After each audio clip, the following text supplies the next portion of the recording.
He cracked the crystal too? You joking? It's no joke. Drake's fine.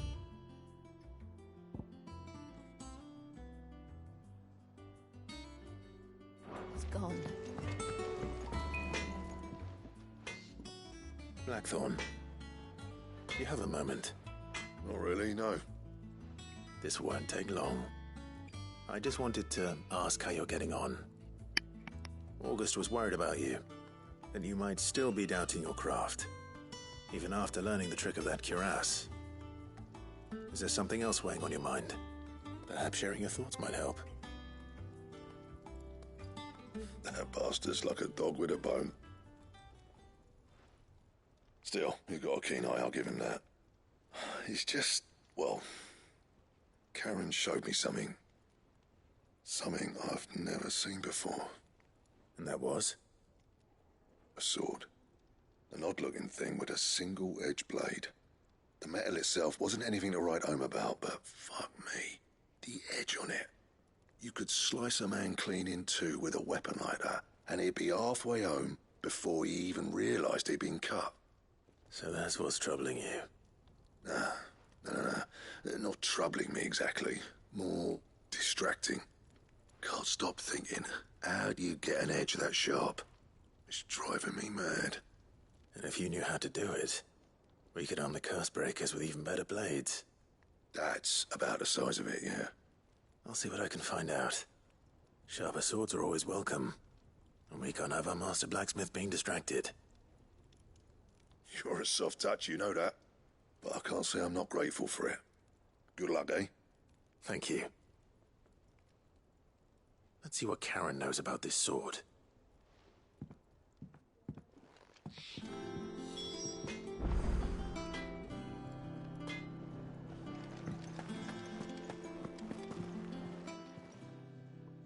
I got your note.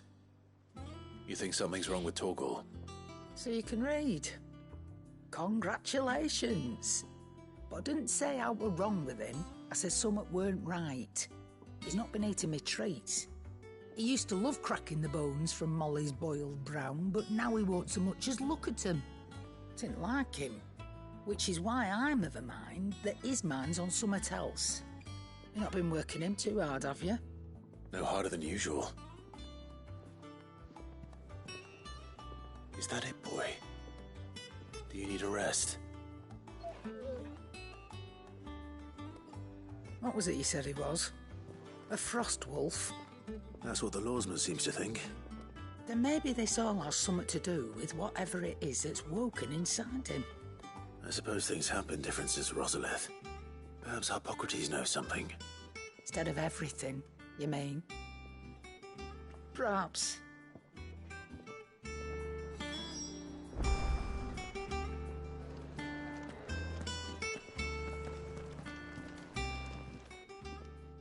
You're looking well, Karen. What do you want? Out with it. I want to know about the sword you showed Blackthorn. Single-edged and extremely sharp. Running around after him again, are you? I suppose I am, yes. But I need to help him find out how to work an edge like that. It's driving him to distraction. Little wonder, I suppose. There's not many like that make it as far as the twins, and those that do go straight into private collections. Which made it nice and easy finding a buyer. Can you tell me who bought it? Where is it now? You think I tell people who my clients are? Suppose you're not likely to go nicking him off me, are you now? Fine. If you stop mooning at me like that. Lord Ignac's the man you want. Dalmekian bloke. Collects weapons and the like. And he's got more money than sense, which is why he's one of my favourite clients. Reckon he'll still be at the inn in Dalamil, where I left him. Thank you, Karen. Oh, and he's a touch eccentric, if you take my meaning. I appreciate the warning.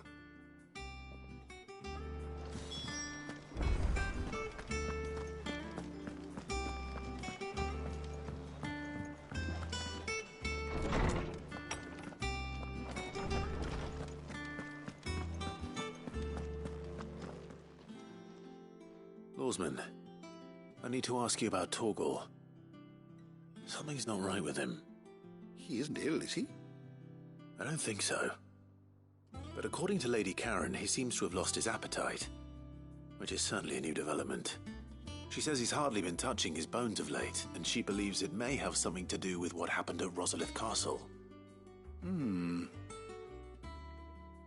I rather think she might be right, though not about his appetite. All canids are instinctively inclined to crack open bones for the rich marrow that resides within, and I see no reason why a frost wolf should be any different. Accordingly, I suspect it is not a lack of appetite that afflicts Torgal, but a surfeit of it. If we assume that his newfound magics require additional nourishment to sustain, it may well be that the bones Lady Karen is accustomed to providing are no longer sufficient. Frost wolves, after all, habitually prey upon far larger animals, whose bones may yield altogether different nutrients. As to where one might find a suitable substitute, some antelopes that graze the meadows of eastern Rosaria have been known to grow to a size more than double that of their lesser cousins. I don't recall ever seeing any that large. And little wonder. The oldest and largest such creatures rarely leave the safety of the highlands for fear of predators. The last elder antelope sighting I recall hearing about took place near Cressida, and that was long before the village was abandoned. Even so, it seems like a good place to start. Good hunting, Clive.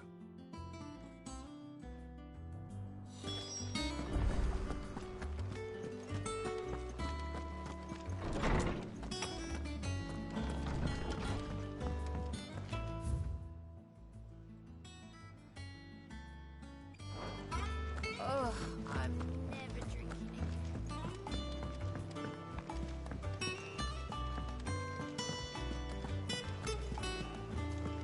Is that the thing Tomes helped with? Mid told me she was building a ship.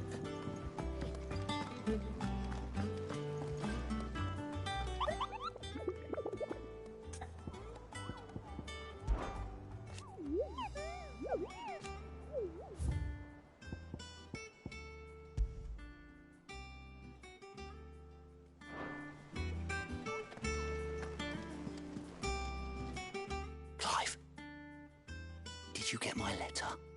That's why I'm here. Shh. Otto might be listening. Is this better? A little. Listen, I've some bad news. It turns out the hideaway may be slightly behind in its payment to certain lenders, and it may be my fault. But I swear to the goddess, I thought I had the numbers square. Sadly, that square turned out to be more of a circle. Zero, you might say.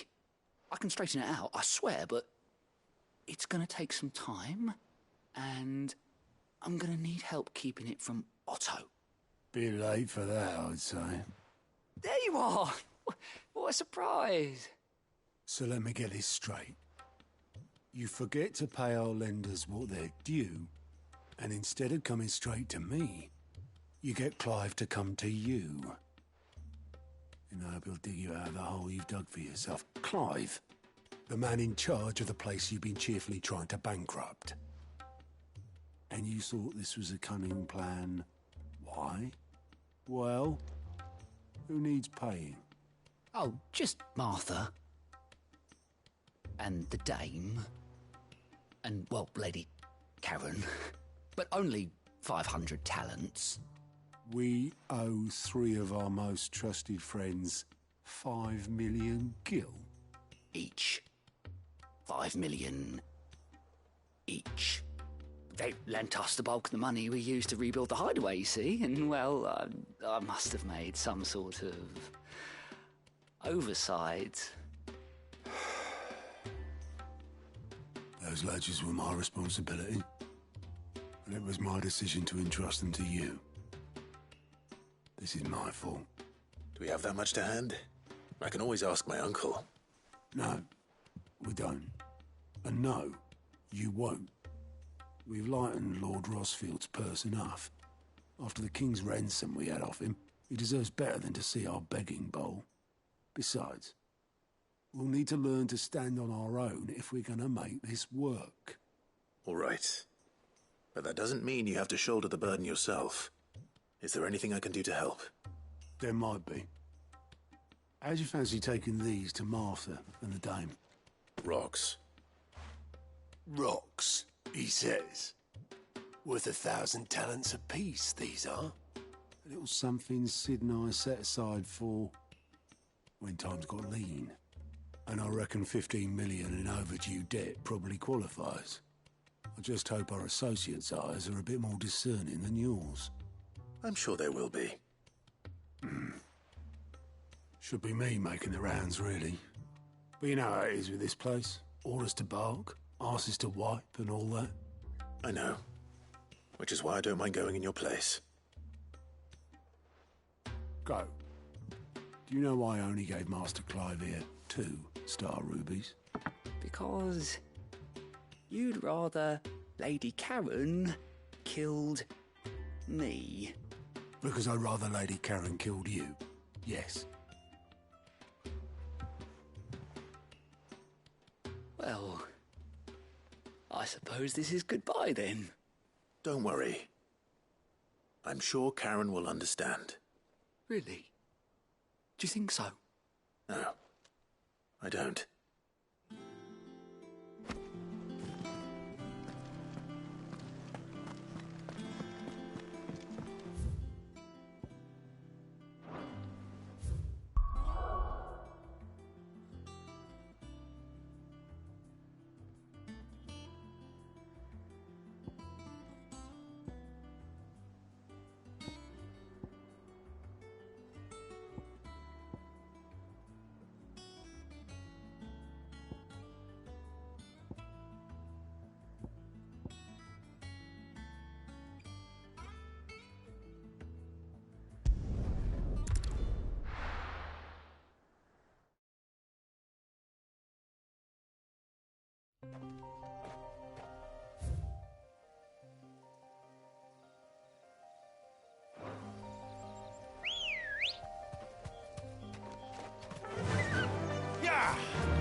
Alright, let's bring it. Look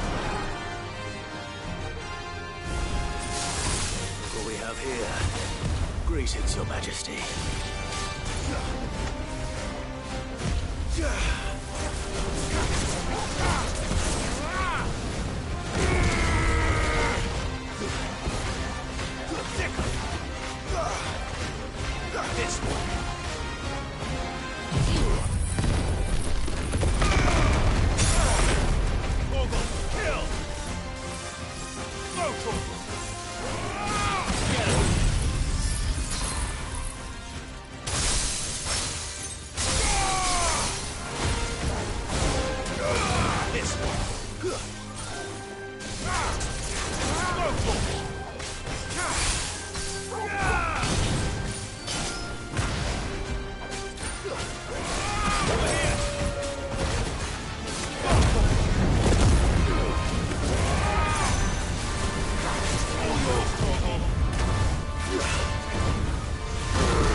Nice try.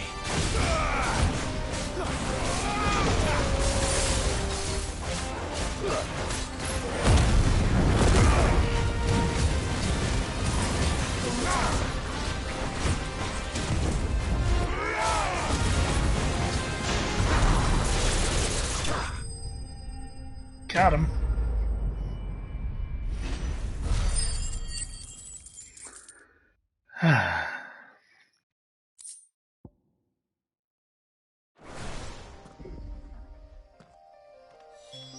Your reign is over.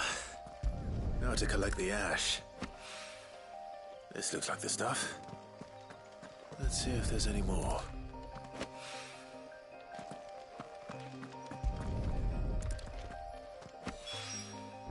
That should do it. If Hawaii needs more than this, he can fetch it himself.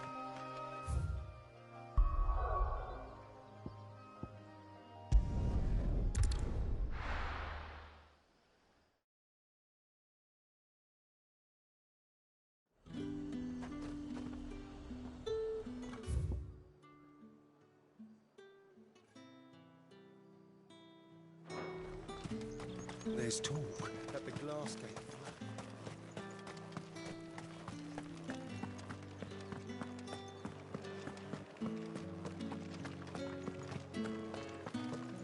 Did you hear? The gates to heaven. I want to see you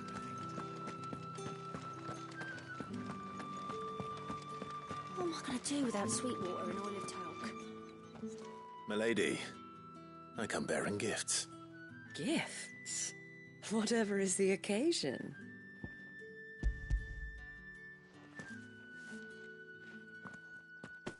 Oh my. Clive, you really have outdone yourself. Otto asked me to give it to you. To settle the Hideaway's debt with the Veil. And to compensate you for the time it took us to do so. You disappoint me, Clive. I thought you might finally be warming to me. Tell Otto he can keep his baubles. I tried to tell him as much the first time around. The man owes me nothing, nor does the Hideaway. My contribution to the restoration effort was made freely and willingly. It was the least I could do. You once told me Sid did you a kindness. I'd like to do the same. Please, accept it. For my sake. And for Otto's. For all of us. For all you've done. It is rather fetching, isn't it? Very well. Otto is lucky to have you, Clive. I doubt anything could ever replace his son. But you and the others at the Hideaway are the closest thing he has to family. Otto had a son. Long ago, yes. Sid told me Otto lost him when he was just a boy, and blamed himself for not being able to stop it. I don't know how it happened, whether there was anything he could have done, but it was clear that it weighed heavily on him. I didn't know. How could you have? I doubt anyone did. Besides Sid, I've never met a man more keen to bear his sorrows in stoic silence. An ill habit, given that both have always been surrounded by friends desperate to help them. I'm beginning to see that.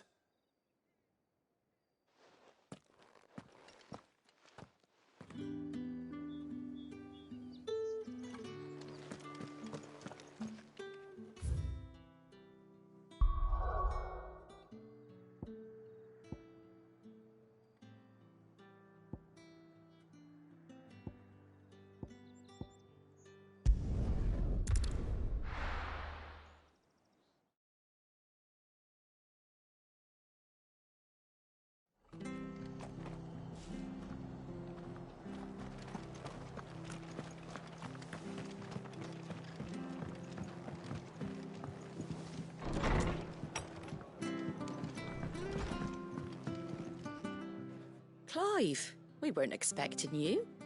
I wasn't expecting to be here, but it seems we still owe you a considerable amount of coin for your help with our rebuilding efforts. And though I doubt it's what you were expecting, we were hoping you'd take this as payment.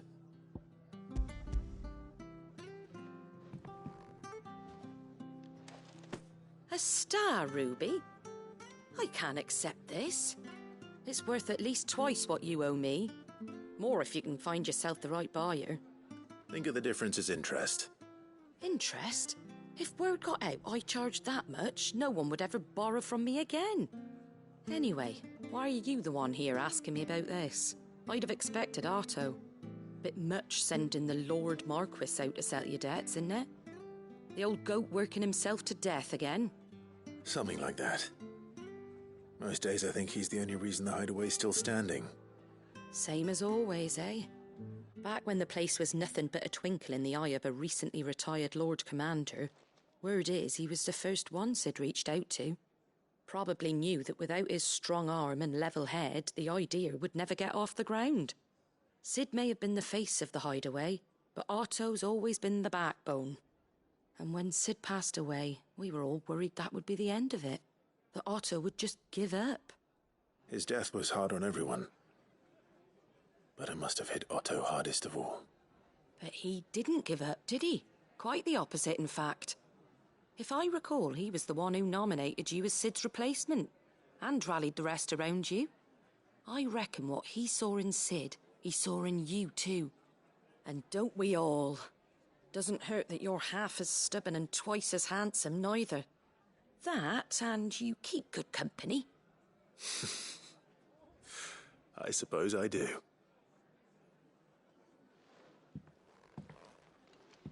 Goat will want to know the stones were delivered, if he's still with us.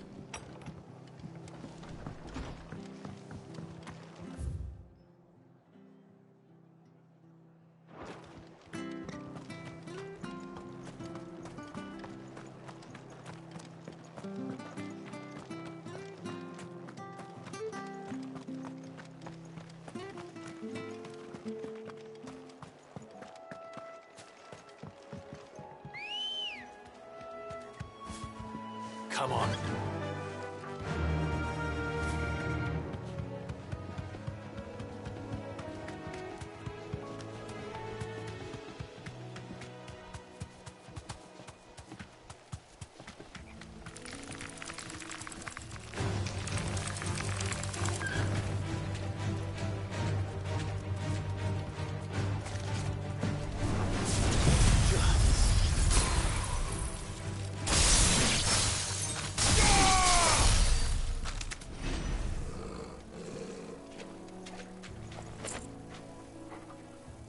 What do you think? Bit much? This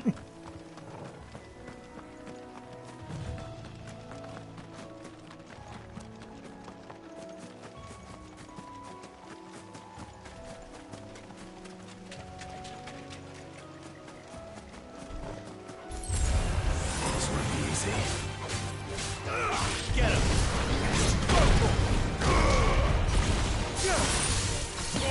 Kill!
certainly quiet.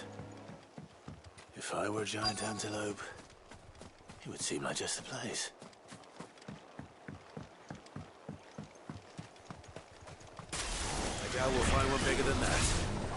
You hungry, Torgal?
Now,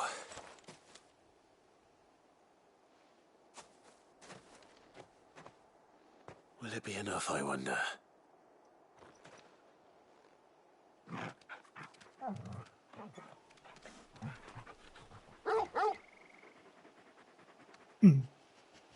I say that answers my question, which means we owe the lawsmen our thanks. You're just a big puppy, aren't you? A very big puppy.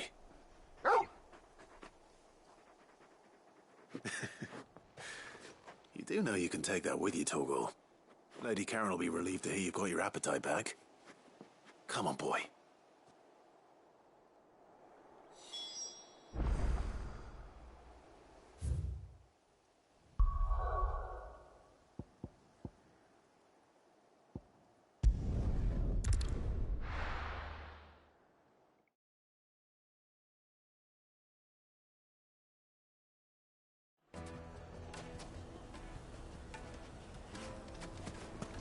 People take notice of wealthy men. Shouldn't be too hard to track down Karen's collector. Fang is gone. The whole mother crystal gone. What are we gonna do? Calm yourself. We don't know for Back sure. again, are you? It could have just Any been a more tremor. trouble and you'll be barred for life, however deep your friends' pockets might be. Here. You. Listen. I've got this theory. The fallen. I don't think they all fell.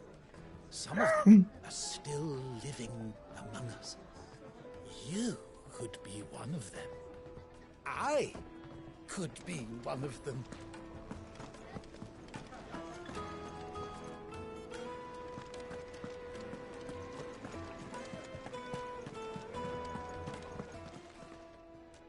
My reputation will be ruined! Ruined! Calm yourself, Lord Ignac, I beg of you, before you do yourself a mischief. Pardon the intrusion, but... Out! Get out! I paid for these rooms so I wouldn't be disturbed. Leave me be! Please, allow me to apologize. His lordship is going through a difficult time, and he's never been fond of guests arriving unannounced. Radim! Get rid of the filthy oaf this instant! Very good, Lord Ignac. Would you mind stepping outside for a moment?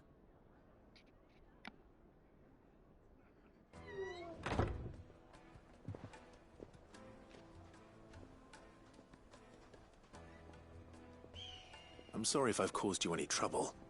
That? Oh, no. That's just how his lordship is. Though the morning's events have left him somewhat fractious. He's been dispossessed of his luggage, you see. The thieves also made away with a considerable amount of coin. Coin the innkeeper will soon be keen to collect. I don't suppose a certain blade was among the stolen items. A single-edged sword.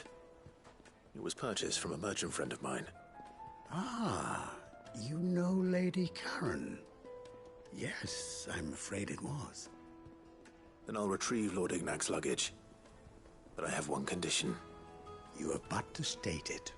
You are welcome to anything that is within my power to grant. I want an audience with Lord Ignac. A few minutes should be enough. Then I'll be on my way. A condition I would be a fool to refuse. Of course, you shall have your audience. I don't suppose you saw where the thieves went? I did not, no. Though some discreet inquiries made on his lordship's behalf mean that I know where you might find them. The bandit's bed. Every ill-gotten coin in Dalamal is said to pass through that disreputable corner of the Valcroy. And that's where I'm heading. I shall speak to Lord Ignac in your absence, and arrange for an audience upon your triumphant return. That will be very kind of you. Farewell, and best of luck.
Company! Come on, lads, let's tear the bastard's head off! Go for it! Down, Torgal!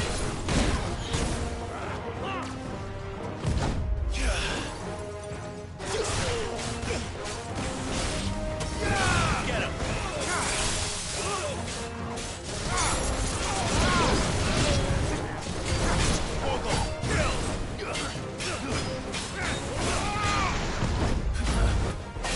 This one!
Get him!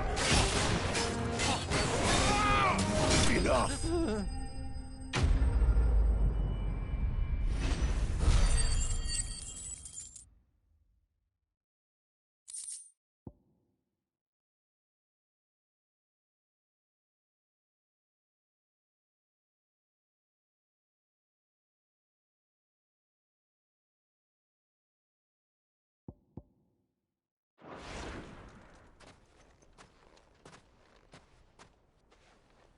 This must be Ignac's luggage. Nothing seems to be damaged. All right. Let's get it back to Dalamel.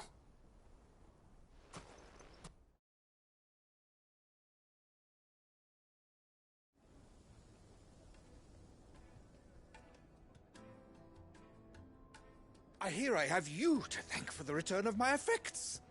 What shall I call you, my good man? Wyvern. Glad to make your acquaintance. A formidable name indeed. Well, Wyvern, I appear to be in your debt. Redeem here tells me you wished for an audience. Is that all? A few moments of your time should suffice, yes. You're a peculiar fellow, Wyvern. All right, speak. Master Wyvern was wondering if you could tell him about a certain single-edged sword you recently acquired. Oh, a true work of art, that one. Karen drove me hard on the price, but I would have sold her Radim here to get my hands on that sword. It was made in the Outer Isles, far beyond the Twins, and is used exclusively by the practitioners of a unique school of swordsmanship. They believe no combat should ever exceed a single strike, and hone their blades to such perfection that none ever does. Each sword is made for that one perfect stroke, and for that stroke only. They crack upon a second blow. There's a brutal sort of beauty to it, really. But how do they hone such an edge? Fine question. Why, they use a whetstone, of course. Whetstones, rather. A whole array of them, ranging from the coarse to the fine. 10,000 licks with the sharpening stone, then 10,000 more. But it is the final stone which lends the blade its legendary sharpness. A mineral quite foreign to this great realm of ours. And that is the key. The secret ingredient.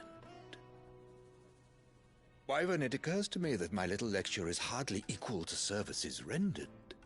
Take this, together with my regards. The very stone of which I spoke, far rarer among collectors than even the blade itself, and a far more fitting payment. Thank you.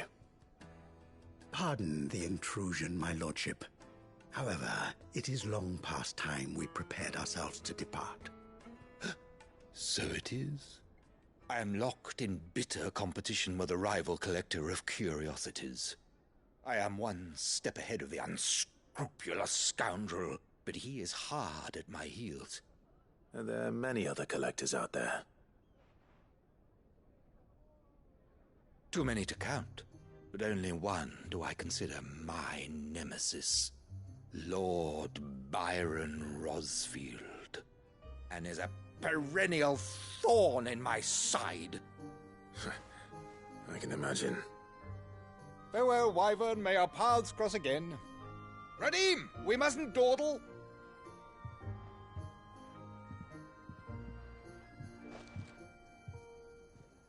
I think his lordship is rather taken with you, Master Wyvern. Thank you again for your assistance. Coming, my lordship. I'll be right there.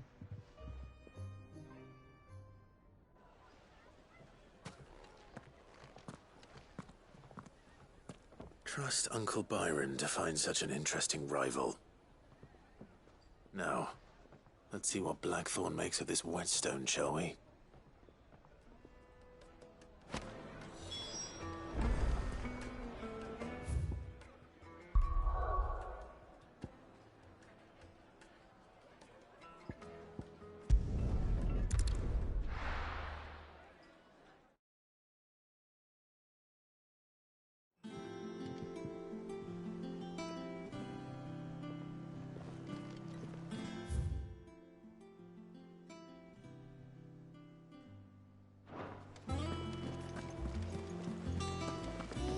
think Tomes helped a bit? Mid told me she was building a ship.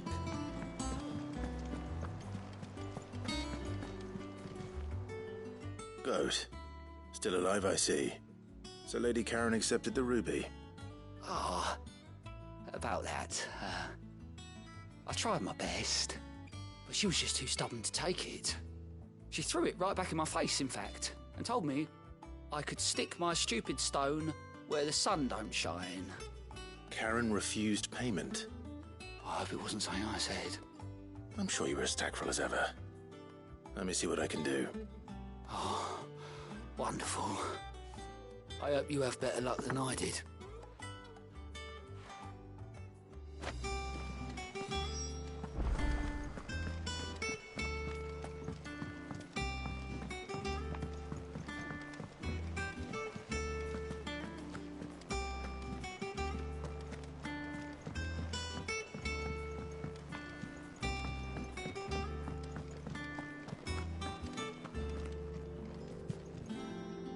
I noticed you and Torgal had gone off somewhere. Take him for a walk, did you? You could say that.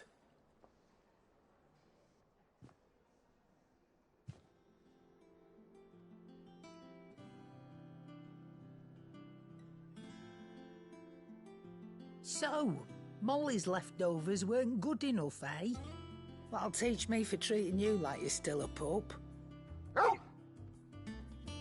All right, no need to shout. Now we know what you're after, I can see about getting some in. Speaking of which, I brought one for later. Can I leave it with you?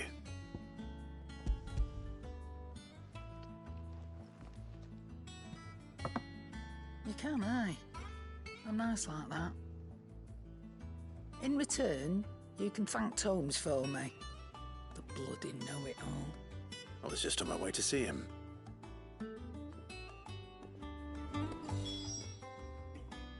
Lady Karen, Goad tells me you weren't happy with our offer.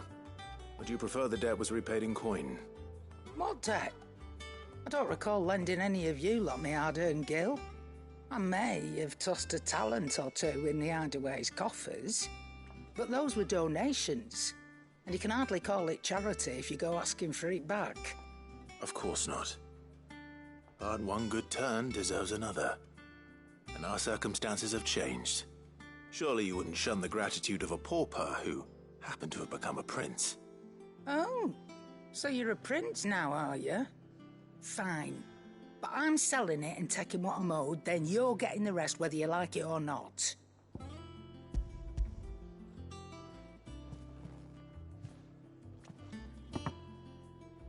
Where'd you even get this? A decent trader might nab 1,000 talents for a star ruby. A canny one, meanwhile, might claim it were nicked from the belt of Sid the Outlaw himself and ask twice as much. Might be I already have a buyer in mind. Might be you even know her. A fine continental maid whose beauty's only eclipsed by a guile in commerce. You wouldn't mind, would you? Not at all. Just be sure to tell her that it's always a pleasure doing business.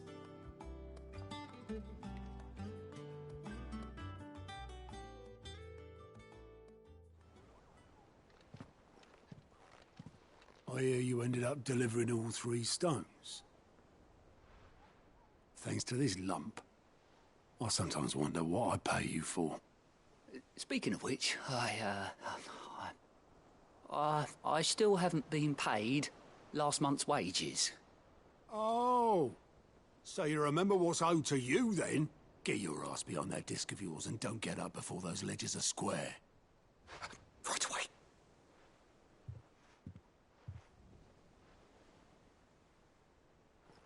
I've seen that before. You have, yeah. Plenty of times.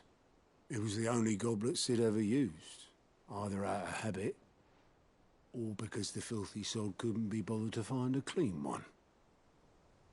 I knew so little about him. Like most people. Martha and the Dame both seem to have fond memories of him. I bet they do.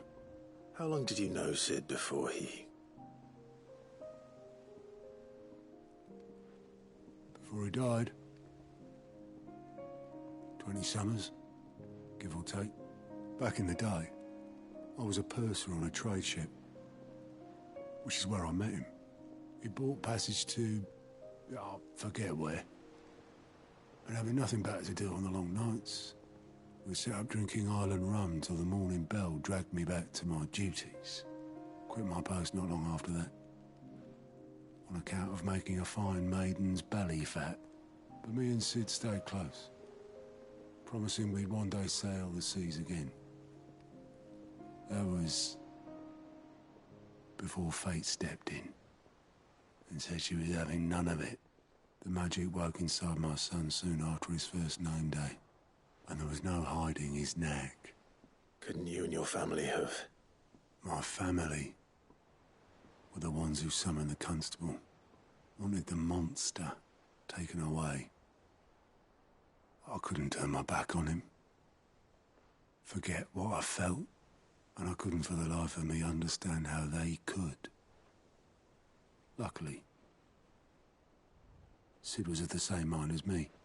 It was him who stood beside me when all I wanted was to tear the whole world down. Him who cried for me when I had no tears left of my own.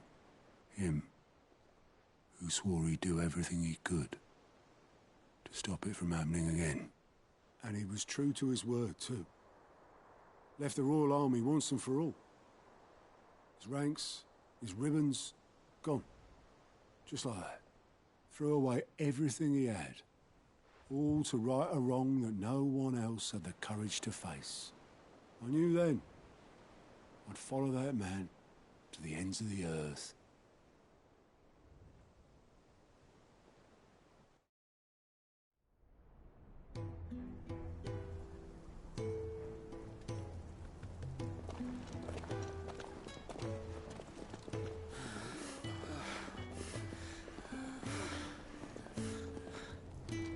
He was always too clever for his own good, was Sid. Saw the world for what it really was, while the rest of us were content to go along with the lie we were shown. And it can't have been easy, bearing that burden alone.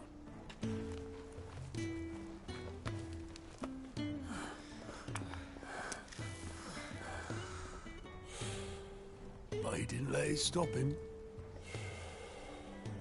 He never lost faith in what he believed was right. And that gave us faith in him. Faith he'd steer us true.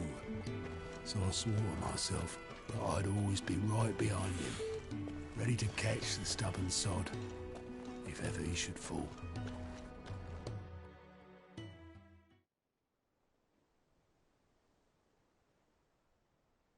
But I couldn't even do that.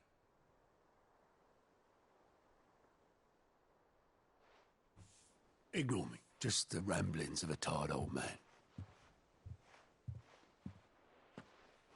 Leave that lot. I'll tidy it up in a bit.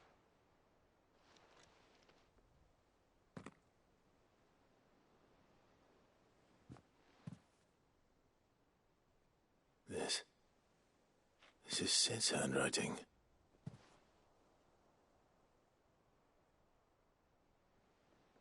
Dear Otto. I may be drunk, but I wanted you to know this place would be fucked without you. Love you, you grumpy old sod.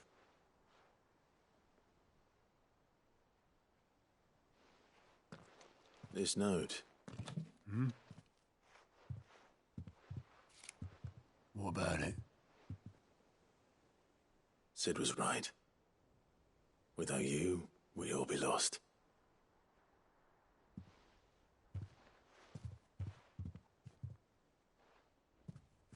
He should have bloody well said so then.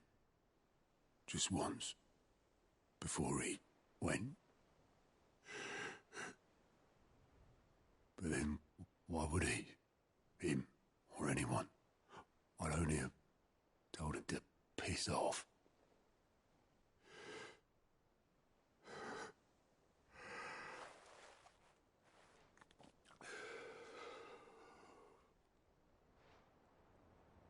You're wrong, though.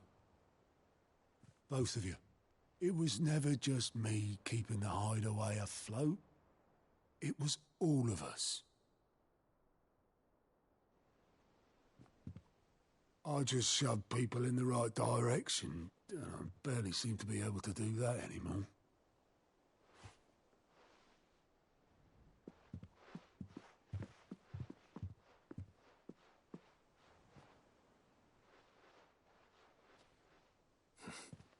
Would you rather goat were at the helm? Well, maybe I've got a few more years left in me. I'm going to hold you to that, Otto.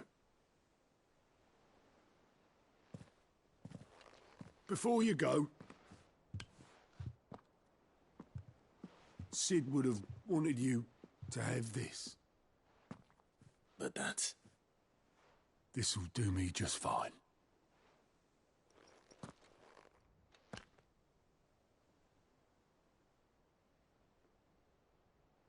Thanks for the ray of sunshine. I'll see if I can't pay you back. Already have.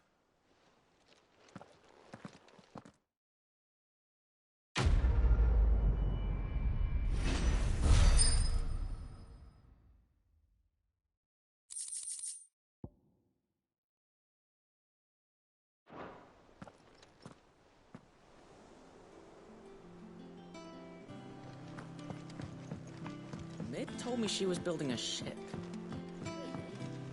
Is that the thing Tomes helped to do?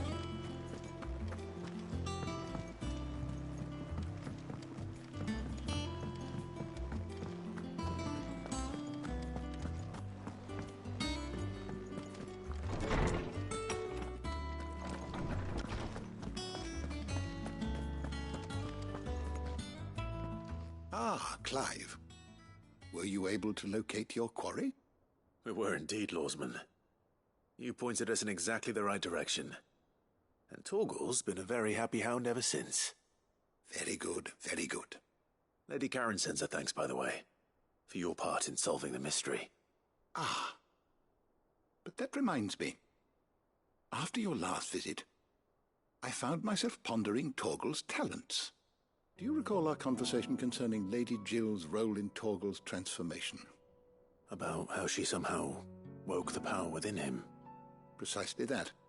A reasonable conclusion, I thought. But one which raised certain questions in my mind. You see, the Fenrir of legend served Shiva and Shiva alone.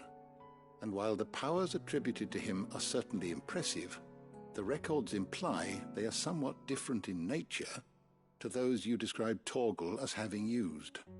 What are you suggesting? That Torgal may be the beneficiary of more than one icon's power. Consider that in addition to Lady Jill, he has served as a loyal companion to you, your brother, and even the late Sid. In short, the icons hitherto near at hand, or should I say at paw, have been diverse and plenty, and that number has only grown as the realm's dominance have fallen to your sword. One can but speculate as to how all of this has affected Torgal. He has seemed more fierce of late. And if I am not mistaken, he will grow fiercer still. We are fortunate indeed to be able to count him amongst our allies and not our adversaries. Oh, he's more than an ally. He's a friend.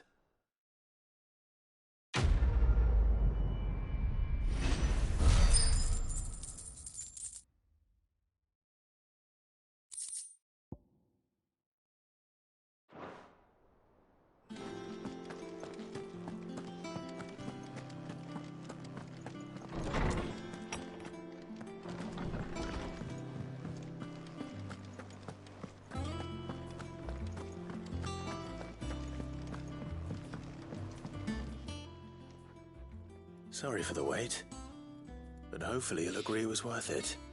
You learned something about that sword, then? I did better than that.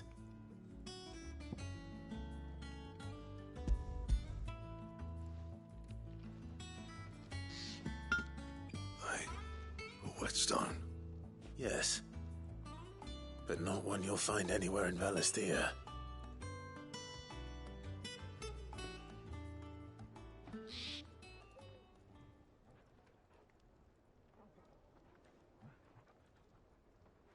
No wonder I couldn't get the same finish on the grinding wheel. One hit and all done, eh? Might not be so bad if all you ever fought were duels. Good luck on the battlefield. Your second opponent would be your last, no matter how good you were. Even so, is there some way it could be used to give the Cursebreakers an edge? I think so, yeah. With this whetstone and the right kind of steel, I could probably even make a twin of the blade that rattled me. But there'd be no replacing this little rock once I worn it down to a sliver. I reckon we get a dozen swords from it, if that. Swords that the Cursebreakers wouldn't know how to wield properly, and that would see them through a single fire piece. Nah, no point trying to copy that thing. Be about as much use as a wax anvil. But finishing our blades with a whetstone this fine, now that's something to consider. And what's finer than fallen masonry, eh? Or more hard-wearing, for that matter. Just imagine it. Good Valisthean steel with an edge as sharp as any found in the Outer Isles. I won't make a copy, nah. I'll make something much better. I'm sure the Cursebreakers will be delighted. Just don't push yourself too hard. Don't you worry about me, sunshine. I've been working day and night since I was half your age, and I'll still be here when you're long gone. Hey, thanks, Clive. I mean it. I owe you one, August too. It's good to know someone's looking out for me. He'll be happy to hear you said that. And I'll see that my debt to you's paid. First new blade I make's got your name on it. You come and find me when you've got the materials. All right. I will.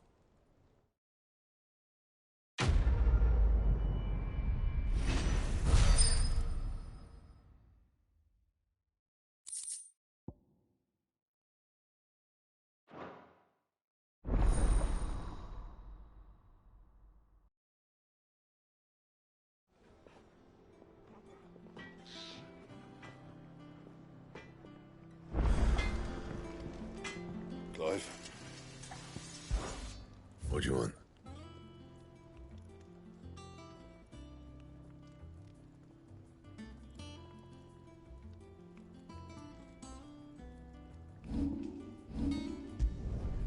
Should last you a good while.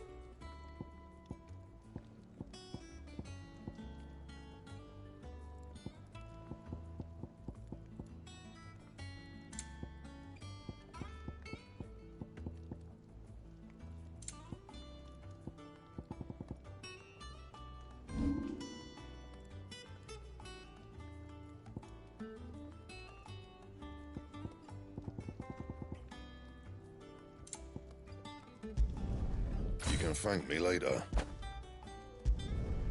My best work, but it'll do.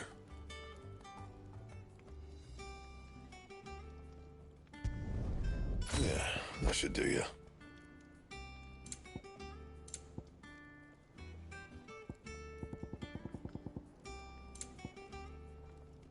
That it?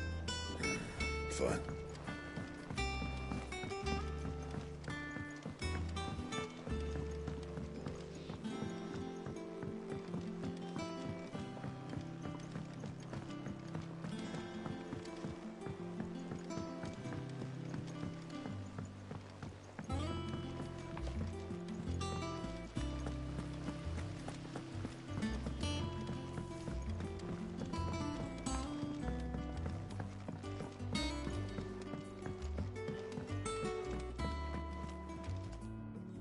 All right there, Sid?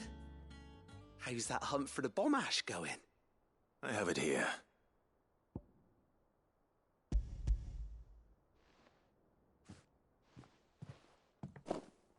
That's the stuff. And plenty of it, too. Enough to keep the Olympic bubbling away for a good old while. You're a gent, Sid. Let none say otherwise. Right then, let's get this contraption up and running.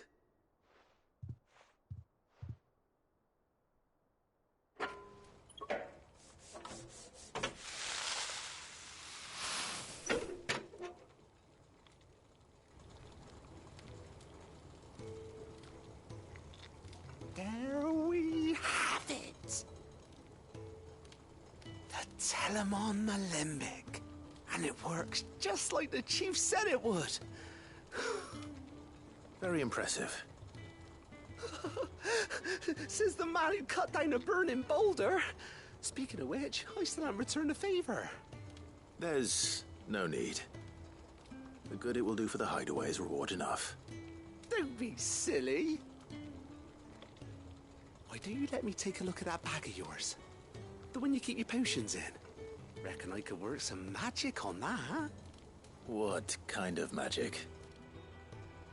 Well, we happen to have isolated a substance in our test run of the Alembic that I reckon will make even the toughest leather supple as anything. Thought we might use it to breathe new life into old boots and the like. Save the hideaway a few gil. But I reckon if we slap a bit on your bag, it'll loosen it up enough for you to squeeze in a bottle or two more. Well, it can't hurt to try, I suppose. That's the spirit. Leave it with me. I'll only be a mo.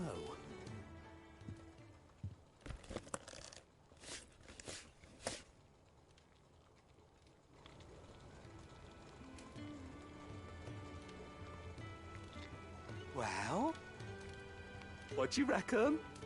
It certainly feels more flexible. Right? Told you. Thank you. I think. No. Thank you for supporting Mid and the rest of us in our endeavors. Without you, we'd never have been able to discover wonders like that stuff I rubbed on your bag.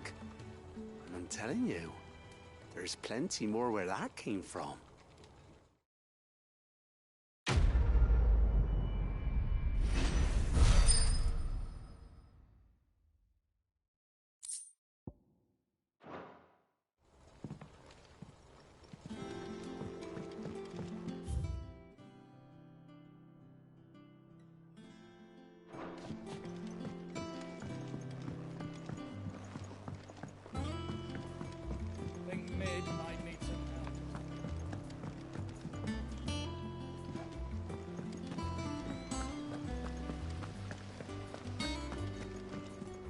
Wish I could take one of our birds.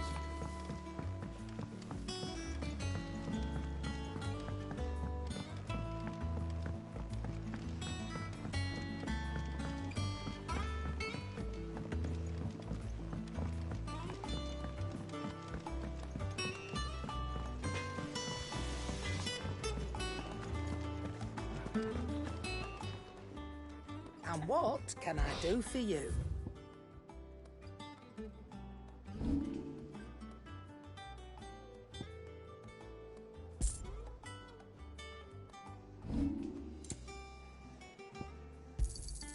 It'd better all be here.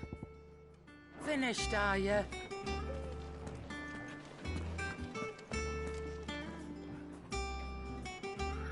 Alright, there you have it. Episode complete. We'll see you guys next time.